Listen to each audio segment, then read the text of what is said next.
ആകാശവാണി. നമസ്കാരം. പ്രത്യേക വാർത്താ ബുള്ളറ്റിൻ വായിക്കുന്നത് അനിൽകുമാർ. പ്രധാനമന്ത്രി രാഷ്ട്രീയ ബാല പുരസ്കാരങ്ങൾ രാഷ്ട്രപതി ദ്രൌപദി മുർമു നാളെ ന്യൂഡൽഹിയിൽ സമ്മാനിക്കും. ഈ വർഷം 17 കുട്ടികളാണ് പ്രധാനമന്ത്രിയുടെ ബാല പുരസ്കാരത്തിന് അർഹരായത്. ഭാരത മണ്ഡപത്തിൽ നാളെ നടക്കുന്ന പരിപാടിയെ പ്രധാനമന്ത്രി നരേന്ദ്രമോദിയും അഭിസംബോധന ചെയ്യും. പോഷകാഹാര സേവനങ്ങളുമായി ബന്ധപ്പെട്ട സുപോഷിത് ഗ്രാമപഞ്ചായത്ത് അഭിയാൻ പ്രധാനമന്ത്രി ഉദ്ഘാടനം ചെയ്യും. സദ്ഭരണം കേവലം ഏകദിന പരിപാടിയല്ല, മറിച്ച് സർക്കാരിന്റെ മുഖമുദ്രയാണെന്ന് പ്രധാനമന്ത്രി നരേന്ദ്രമോദി. മധ്യപ്രദേശിലെ ഖജുരാവോയിൽ വിവിധ പദ്ധതികൾ ഉദ്ഘാടനം ചെയ്യുകയായിരുന്നു അദ്ദേഹം. സദ്ഭരണവും ജനങ്ങളോടുള്ള ആത്മസമർപ്പണവും മുൻനിർത്തി കഠിനാധ്വാനത്തോടെയാണ് കേന്ദ്രം മുന്നേറുന്നതെന്നും അദ്ദേഹം പറഞ്ഞു. തിരുപ്പിറവിയുടെ സ്മരണയിൽ ലോകം ക്രിസ്മസ് ആഘോഷത്തിൽ. വത്തിക്കാനിൽ ക്രിസ്മസ് കുർബാനയ്ക്കിടെ ഫ്രാൻസിസ് മാർപ്പാപ്പ സെന്റ് പീറ്റേഴ്സ് ബസിലിക്കയിലെ വിശുദ്ധ കവാടം തുറന്നതോടെ കത്തോലിക്ക സഭയുടെ ജൂബിലി ആഘോഷങ്ങൾക്കും തുടക്കമായി. കേരളത്തിലും ക്രിസ്മസ് വിപുലമായി ആഘോഷിക്കുകയാണ്. സംസ്ഥാനത്തെ 30 സ്മാർട്ട് അംഗൻവാടികളുടെ ഉദ്ഘാടനം മുഖ്യമന്ത്രി പിണറായി വിജയൻ കണ്ണൂർ മട്ടന്നൂരിൽ നാളെ നിർവഹിക്കും. 189 സ്മാർട്ട് അംഗൻവാടികളിൽ 117 എണ്ണമാണ് യാഥാർത്ഥ്യമായത്. ഭക്തിസാന്ദ്രമായി സന്നിധാനത്ത് തങ്കയങ്കി ചാർത്തി ദീപാരാധന നടന്നു. മണ്ഡലപൂജ നാളെ ഉച്ചയ്ക്ക് നടക്കും. മണ്ഡലപൂജയ്ക്ക് ശേഷം രാത്രി 10 മണിക്ക് ഹരിവരാസനം പാടി നടയടയ്ക്കും. വിഴിഞ്ഞം അന്താരാഷ്ട്ര തുറമുഖത്ത് 100ാമത്തെ കപ്പൽ MSC മിഷേല എത്തി.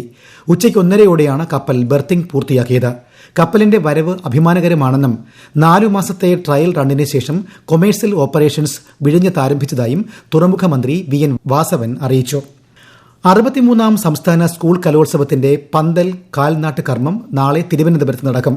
പ്രധാന വേദിയായ സെൻട്രൽ സ്റ്റേഡിയത്തിൽ മന്ത്രി V ശിവൻകുട്ടി ചടങ്ങ് ഉദ്ഘാടനം ചെയ്യും.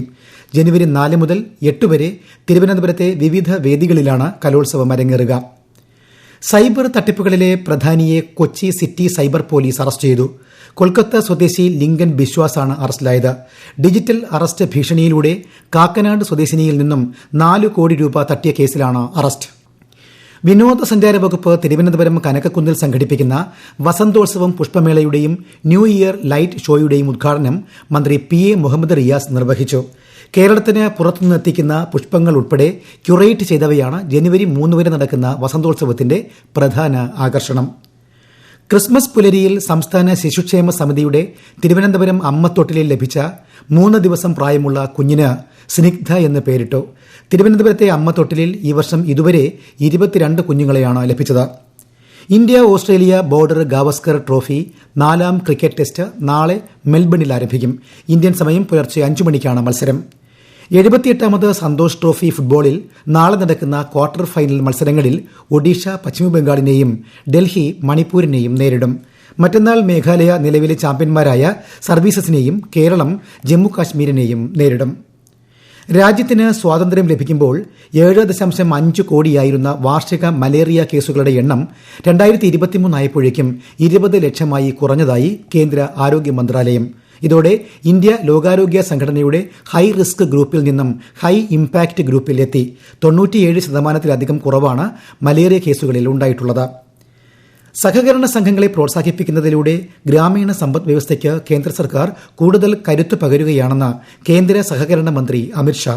10,000-ലധികം വിവിധോദ്ദേശ പ്രാഥമിക കാർഷിക സഹകരണ സംഘങ്ങൾ, ക്ഷീര മത്സ്യവിഭവ സഹകരണ സംഘങ്ങൾ എന്നിവ രാജ്യത്തിന് സമർപ്പിക്കുകയായിരുന്നു അദ്ദേഹം.